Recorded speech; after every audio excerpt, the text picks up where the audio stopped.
Good morning to all of you. कैसे हैं आप सब लोग? मुझे उम्मीद है भाई सारे के सारे ठीक होंगे।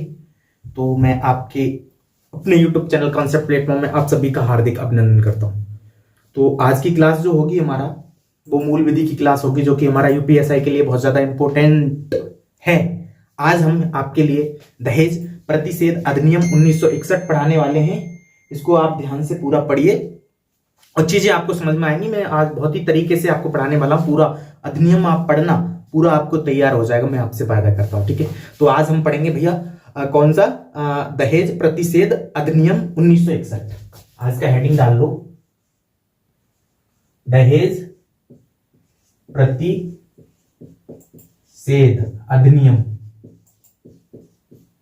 ठीक है, 1961। देखिए बहुत ही इंपॉर्टेंट अधिनियम है, यहां से क्वेश्चन पूछा जाएगा और मैं तरीके से पूरा शॉर्ट में आपको पढ़ाने की कोशिश करूंगा, एकदम पूरा डीपली। ठीक है, देखो क्या है अभी ये अधिनियम क्यों लाया गया था। सबसे पहले इसके बारे में हम थोड़ा चर्चा करें। ये हमारा पारित कब हुआ था? तो ये हमारा 20 मई 1961 के लिए हमारा पारित हुआ था। पारित कब हुआ था भैया? 20 मई कब हुआ था पारित? हमारा 20 मई 1961 को। तो ये हमारा कब हुआ था? पारित हुआ था, है ना। और लागू हमारा 1 जुलाई 1961 से हुआ था। पारित हमारा 20 मई 1961। और देखो ये तो हमारा पारित तिथि है, है ना। और ये हमारा लागू कब से हुआ था? लागू हुआ था ये हमारा 1 जुलाई 1961 से। अच्छा, आगे अगर हम बात करें, इसमें हमारा टोटल हमारी धाराएं कितनी है? 10 तो धाराएं इसमें भाई, धाराएं इसमें हमारी कितनी है? टोटल 10 धाराएं। ठीक है, टोटल हमारी धाराएं कितनी है? 10 है। तो सबसे पहले जो हमारा दहेज प्रतिषेध जो अधिनियम 1961 था, ये हमारा 20 मई 1961 को हमारा लागू मतलब पारित हुआ था और तुम्हारा 1 जुलाई 1961 से ये हमारा लागू हुआ था। अगर हम बात करें इसमें हमारी भैया टोटल हमारी कितनी? 10 धाराएं हैं। देखो अब हम स्टार्ट कर ले रहे हैं। सबसे पहले अगर एक चीज और बताएं, मैं यहां पर आपको जोड़ना चाहूंगा कि जो हमारा धारा 1 है उसमें हमारा क्या दे रखा है? इसका संक्षिप्त नाम और विस्तार, है ना। देखो शॉर्ट से लिखो, धारा 1, इसमें इसका संक्षिप्त नाम दे रखा है, संक्षिप्त नाम और इसका विस्तार।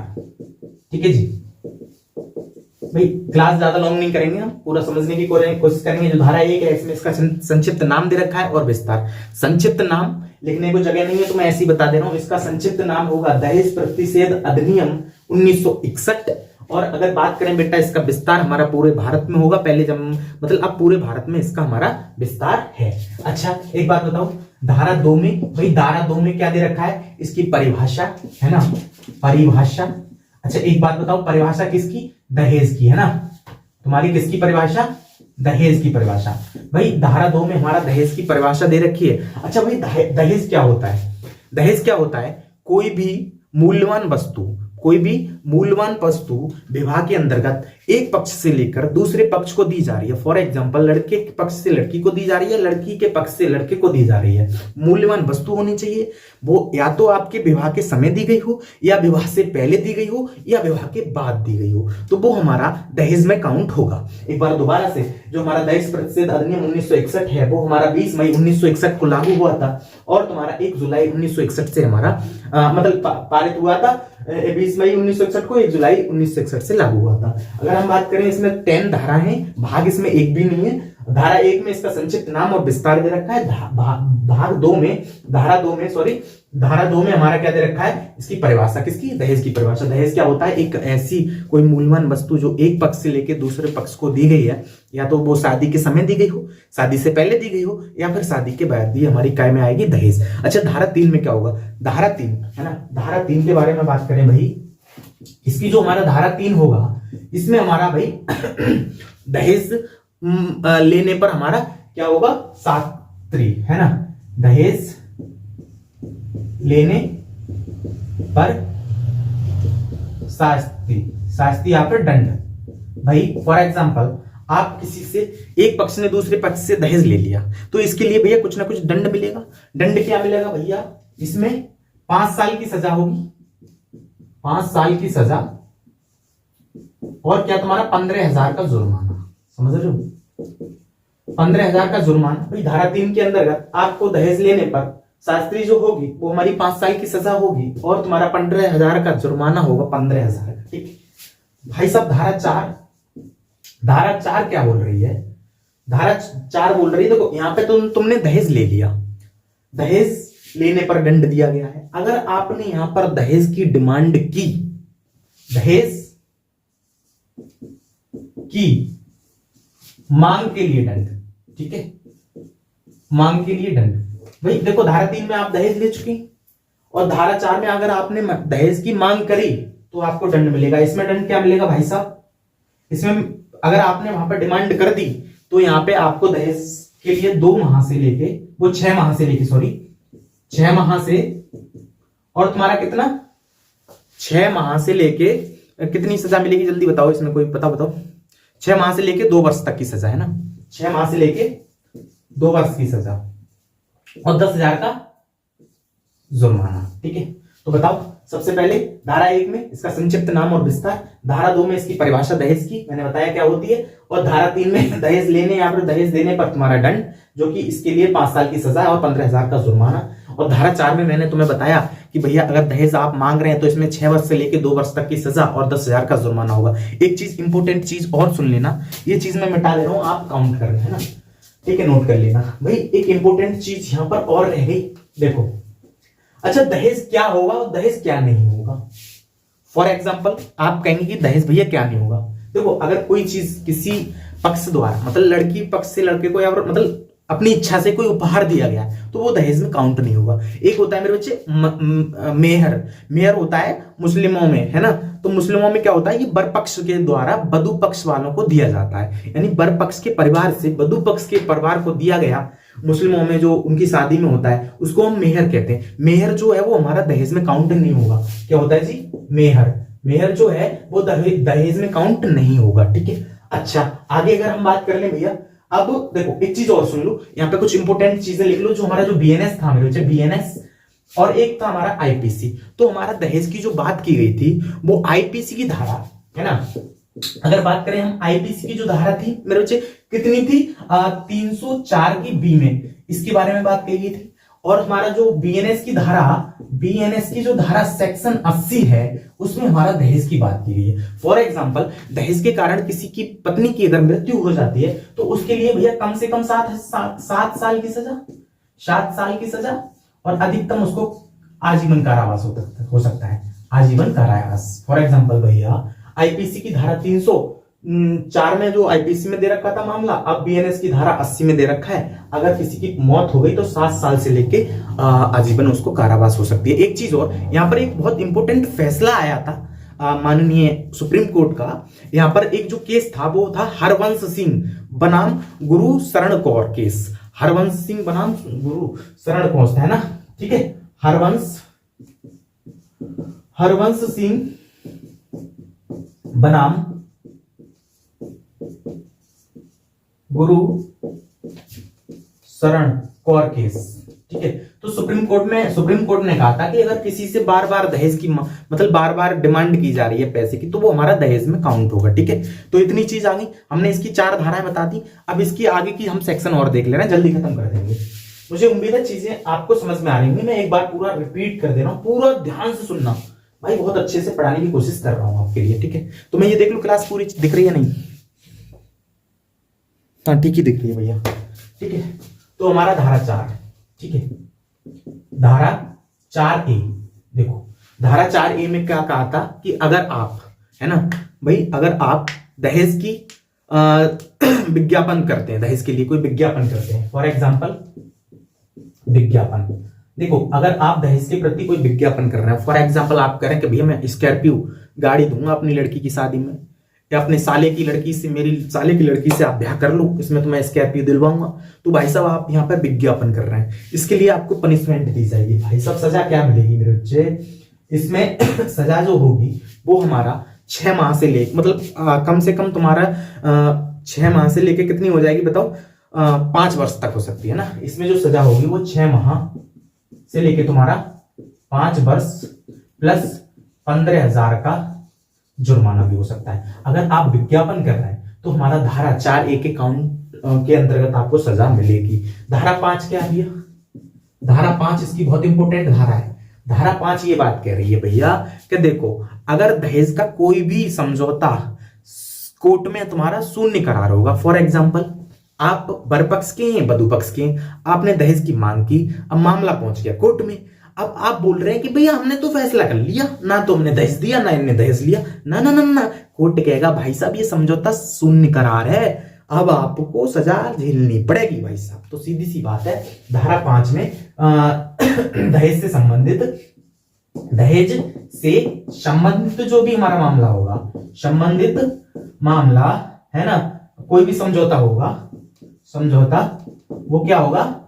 करार शून्य होगा, है ना, शून्य करार होगा, शून्य करार होगा। फॉर एग्जाम्पल भाई आप लोगों ने दहेज दिया और दहेज लिया, मामला पहुंच गया कोर्ट में, आप बोल रहे हो कोर्ट के सामने कीजिए हम तो फैसला कर रहे हैं, ना ना ना भैया फैसला हो ही नहीं सकता, मामला शून्य करार होगा। धारा 6 में आगे बात करेंगे हम धारा 6 के बारे में, ठीक है। देखो धारा 6 में क्या कह रखा है जी, है ना, धारा 6 सुन लो भैया, धारा 6, अरे भैया धारा 6 क्या कह रही है कि देखो दहेज मिला है, आपके लिए जो दहेज मिला है वो पत्नी के लिए होना चाहिए या पत्नी के बच्चों के लिए होना चाहिए, यानी दहेज का पत्नी के लिए होना या फिर उसके बच्चों के लिए होना, है ना। दहेज में दी गई जो राशि है वो किसके पास पहुंचनी चाहिए? पत्नी या फिर उसके बच्चे के पास, उसके बच्चों के हित में होनी चाहिए, वो भैया कितने, यानी विवाह से 3 माह के पूर्व होनी चाहिए, यानी आपकी शादी होगी उसके 3 माह के अंदर आपको जो भी स्कॉर्पियो वगैरह गाड़ी वगैरह मिली है ब्याह में, भैया चुपचानी बहू के नाम चाबी दे देना, उसकी वाइफ को चाबी दे देना, नहीं तो मामला गड़बड़ा जाएगा। तो धारा जो 6 में है, दहेज में जो दिया गया मांग है या फिर जो दी गई राशि है वो उसके पत्नी के लिए होनी चाहिए या फिर उसके बच्चों के लिए होनी चाहिए, ठीक है। आगे अगर हम बात कर ले रहे हैं धारा नेक्स्ट सेक्शन के बारे में बात करेंगे ना। अच्छा भैया देखो धारा 7 इसकी, है ना, धारा 7 क्या बोल रही है? धारा 7, अच्छा धारा 7 में क्या दे रखा है भाई बताओ? धारा 7 में अपराधों का संज्ञान, है ना, इनका संज्ञान कौन लेगा? यानी अपराधों का संज्ञान, भाई ऐसे थोड़ा चल नहीं रहा मार्कर है तो ऐसे ही ध्यान रखना, एक मिनट सही है। संज्ञानों का, अपराधों का संज्ञान कौन लेगा? देखो इसकी जांच कौन करेगा? फॉर एग्जांपल केस तो पुलिस के द्वारा किया जाएगा, अगर इसका जो देखो महानगर मजिस्ट्रेट, फर्स्ट क्लास का महानगर मजिस्ट्रेट जो होगा, फर्स्ट क्लास जो महानगर मजिस्ट्रेट होगा वो इसकी जांच करेगा, ठीक है। ये हमारा धारा 7 में दे रखा है। अच्छा एक बात बताओ, धारा 8 में क्या दे रखा है? अपराधों की प्रकृति, यानी इसके जो अपराध की प्रकृति क्या होगी, है ना, इससे रिलेटेड जो अपराध है, अपराध की प्रकृति क्या होगी भैया? देखो धारा 8 में अपराध की प्रकृति क्या होगी? ये तुम्हारा गैर जमानती होगा। फॉर एग्जाम्पल भैया गैर जमानती होगा, ठीक है। सुनते रहो बस, तुम्हें लिखना नहीं है, लिखा हुआ किताबों में, आप मेरी पूरी बात सुनो। ये आपका गैर जमानती होगा और ये क्या होगा भैया? संज्ञा अपराध की श्रेणी में आता है ना, संज्ञा अपराध, क्योंकि इसमें भैया देखो संज्ञा अपराध कौन से होते हैं? जिनमें 3 साल से अधिक की सजा हो, है ना, क्योंकि पुलिस इसमें 3 साल से, मतलब 3 साल से अधिक की सजा हो सकती है भैया आपको, 3 साल से अधिक की सजा होगी। तो हमारा ये किस में आएगा? इसकी जो प्रकृति होगी, प्रकृति कैसे हो जाएगी इसकी भैया? संज्ञा होगी, और ये तुम्हारा गैर जमानती होगा। अच्छा एक बात बताओ, धारा अगली चल रहा है भैया, धारा अगली चल रहा है, एक मिनट, है ना, धारा अगली ले लो, धारा 8, 2-3 धारा और बच्ची, ये और देख लो। देखो धारा 8 का ए और अगली है धारा 8 का बी। देखो धारा 8 का ए क्या कहता है? धारा 8 का ए कह रहा है कि अपराध का जो बोझ होगा वो अभियुक्त के पास होगा, है ना, अपराध का बोझ अभियुक्त के पास होगा, फॉर एग्जाम्पल क्या कह रहा है भैया कि आपने देखो धारा 3 के अकॉर्डिंग आप आपके लिए धारा 3 और धारा 4 में आप अगर दोषी पाए जाते हैं तो आप ये बात सिद्ध करेंगे कि मैंने दहेज नहीं लिया। क्या समझे? अगर आप धारा 3 के अकॉर्डिंग तो आपने दहेज लिया या दहेज दिया है उसके लिए अगर आप मतलब दोषी पाए गए, या फिर धारा 4 के तहत आप दहेज मांगने के लिए दोषी पाए गए, तो आप इस बात को आप अभियुक्त हैं, आपको कोर्ट के सामने ये बात कहनी पड़ेगी कि हाँ भैया मैंने दहेज नहीं लिया। तो आपका क्या है, अपराधों का जो बोझ होगा वो अभियुक्त के पास होगा, आपके पास बोझ होगा कि आप भैया प्रूव करो कि मैंने दहेज ना तो दिया ना दहेज लिया। अच्छा, धारा 8B में किसके बारे में बात की है भाई? धारा 8B जो होगा वो दहेज प्रतिषेध अधिकारी की नियुक्ति के बारे में बात करता है। किसकी? दहेज प्रतिषेध अधिकारी, ठीक है, अधिकारी की नियुक्ति के बारे में बात करेगा भाई। दहेज जो प्रतिषेध अधिकारी, इसकी नियुक्ति, इसके कार्यों के बारे में बात करें। अच्छा, इसकी नियुक्ति किसके द्वारा की जाती है? राज्य सरकार, ठीक है, राज्य सरकार के द्वारा इसकी नियुक्ति करी जाएगी। ये मामला देखा कैसे हो रहा है, ठीक है। धारा 9 केंद्र सरकार इससे रिलेटेड नियम बना सकती है। नियम कौन बनाएगी यहां पे? केंद्र सरकार। और धारा 10 इसमें राज्य सरकार नियम बनाएगी, राज्य सरकार, ठीक है। तो इतनी चीजें समझ में आ गई। एक बार पूरा का पूरा हम पूरा रिकॉल कर दे रहे हैं भाई। सबसे पहले जो हमारा अधिनियम था वो अधिनियम 1961 का था, दहेज प्रतिषेध अधिनियम इसका पूरा नाम होगा। 20 मई 1961 को ये हमारा पारित हुआ था और तुम्हारा 1 जुलाई 1961 से ये हमारा पूरे भारत में लागू हुआ था। इसके धारा 1 जो है इसमें इसका संक्षिप्त नाम और इसका विस्तार दे रखा है। धारा 2 में मैंने दहेज की परिभाषा बताई, यानी दहेज कोई मूल्यवान वस्तु एक पक्ष से लेकर दूसरे पक्ष को दी गई हो, दूसरे पक्ष से ली गई हो तो वो हमारे दहेज के अंदर काउंट होगा। और जो मुस्लिमों में एक तुम्हारा मेहर होता है जो हमारा दहेज के अंदर काउंट नहीं होगा। कोई आपने गिफ्ट किसी को दिया वो हमारा दहेज के अंदर काउंट नहीं होगा। धारा 3 में इसके लिए सजा है, सजा जो होगी वो 5 साल तक होगी और तुम्हारा इसके लिए जुर्माना 15,000 होगा। धारा 4 में अगर आपने दहेज की मांग की तो आपको पनिशमेंट मिलेगा। वो हमारा जो पनिशमेंट वो होगा वो 6 माह से लेकर 2 साल तक का होगा। उसमें जुर्माना हमारा 10,000 होगा।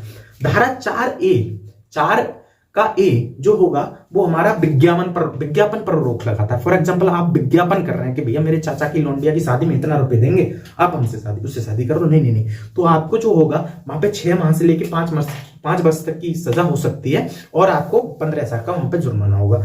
धारा जो 5 होगा वो आपका इससे दहेज से रिलेटेड जो भी हमारा वो समझौता है वो करार सुन दिया जाएगा। आप कोर्ट के सामने पहुंच गए भैया कि हमने दहेज दिया है, आप मामला सेटल करना चाहते हैं। नहीं, कोर्ट कहेगा भैया आपने दहेज लिया है, आप दहेज दिया है, आप दोषी हैं, शून्य करार है, मामला वहां समझौता नहीं हो सकता। धारा 6 में फॉर एग्जांपल आपको स्कॉर्पियो शादी में मिल गई तो वो स्कॉर्पियो आपकी पाइप के पास पहुंच जानी चाहिए, आपके पाइप के बच्चों के पास होनी चाहिए, तो वो दहेज नहीं माना जाएगा। फॉर एग्जाम्पल शादी में जो स्कॉर्पियो मिली है चुपचानी बहू को चाबी दे दो तो बच जाओगे दहेज के मामले से, ठीक है। धारा 7 मैंने आपको बताया, धारा 7 में अपराधों का जो संज्ञान होगा वो फर्स्ट क्लास नगरीय मजिस्ट्रेट करेगा, ठीक है। धारा 8 जो होगा वो अपराधों की प्रकृति के बारे में, क्योंकि ये हमारे क्या है, संज्ञा अपराध होंगे, गैर जमानती अपराध होंगे। धारा 8 में अपराध का जो मतलब अपराध का जो बोझ होगा वो अभियुक्त के पास होगा। फॉर एग्जांपल आप अभियुक्त हैं, आप सिद्ध करें कि हमारे धारा 3 के अकॉर्डिंग, धारा 4 के अकॉर्डिंग जो हमें सजा मिली है वो नहीं मिलनी चाहिए क्योंकि मैं दोषी नहीं हूं, वो चीज आप सिद्ध करके देंगे। धारा 8 का जो बी होगा वो हमारा दहेज प्रतिषेध अधिकारी की नियुक्ति के बारे में करेगा जो कि हमारी राज्य सरकार करती है। धारा 9 होगी वो हमारी केंद्र दहेज से रिलेटेड नियम बना सकती है और धारा 10 में राज्य हमारा दहेज से रिलेटेड नियम बना सकता है। मुझे उम्मीद है कि ये सारी की सारी चीजें आपको तैयार हो गई। सबसे पहले धारा 1 में मैंने बताया कि इसका विस्तार होगा, धारा 2 में मैंने दहेज की परिभाषा बताई, धारा 3 में अगर आप दहेज मांगते हैं, दहेज लेते हैं या दहेज देते हैं तो उसके लिए आपको सजा होगी, वो हमारी धारा 3 के अकॉर्डिंग होगी, 5 साल तक की अधिकतम सजा होगी, 15,000 रुपए का जुर्माना होगा भाई साहब। धारा 4 में मैंने आपको बताया कि भैया अगर आपने डिमांड की दहेज की तो आपको सजा जो मिलेगी वो 6 माह से लेकर 2 वर्ष तक और 10,000 का जुर्माना। भाई साहब धारा 4A में अगर आप कोई विज्ञापन करते हैं, विज्ञापन अगर आप करते हुए पाए गए तो उसके लिए आपको 6 माह से लेकर 5 वर्ष तक की अधिकतम सजा हो सकती है और आपको 15,000 रुपए का जुर्माना दे सकता है। धारा 5 कोई भी समझौता दहेज से रिलेटेड है वो कोर्ट में करार शून्य होगा, कोई समझौता नहीं हो सकता, फिर चाहे आप कितने भी चल रही हो, कुछ नहीं होने का। धारा 6 में आपको स्कॉर्पियो मिली है, सीधा बीवी को चाबी दे दो, उसके पास पहुंच जाए या फिर उसके बच्चों के हित में पहुंच जाए। धारा 7 जो होगा मैंने बताया, यानी धारा 7 अपराधों का जो संज्ञान है वो फर्स्ट क्लास मजिस्ट्रेट लेगा। धारा 8 में मैंने बताया इसकी प्रकृति कहते हैं क्या, प्रकृति कैसी होगी, वो हमारी संज्ञा होगी और तुम्हारा गैर जमानती होगी। ठीक है, अगर धारा 8 का ए जो होगा उसमें मैंने बताया कि अपराध का जो बोझ होगा वो अभियुक्त के पास होगा, और धारा 8 का जो बी होगा वो दहेज प्रतिषेध अधिकारी की नियुक्ति जो कि राज्य सरकार करेगी। धारा 9 में केंद्र सरकार इस पर नियम बनाएगी, और धारा 10 में राज्य सरकार इस पर कानून बनाएगी, धारा 9 में केंद्र सरकार इस पर कानून बनाएगी। मुझे उम्मीद है कि जो दहेज प्रतिषेध अधिनियम है वो आपको पूरा तैयार हो गया होगा। सच बोलना, आज की क्लास कैसी लगी आगे बताना, हम कौन सी क्लास लेके आएंगे, अगला नियम कल हो सकता है रासू का पढ़ाएं आपको। ठीक है, बेस्ट ऑफ गुड लक, मिलते हैं नेक्स्ट क्लास में इसी जोश के साथ। Thank you, best of good luck.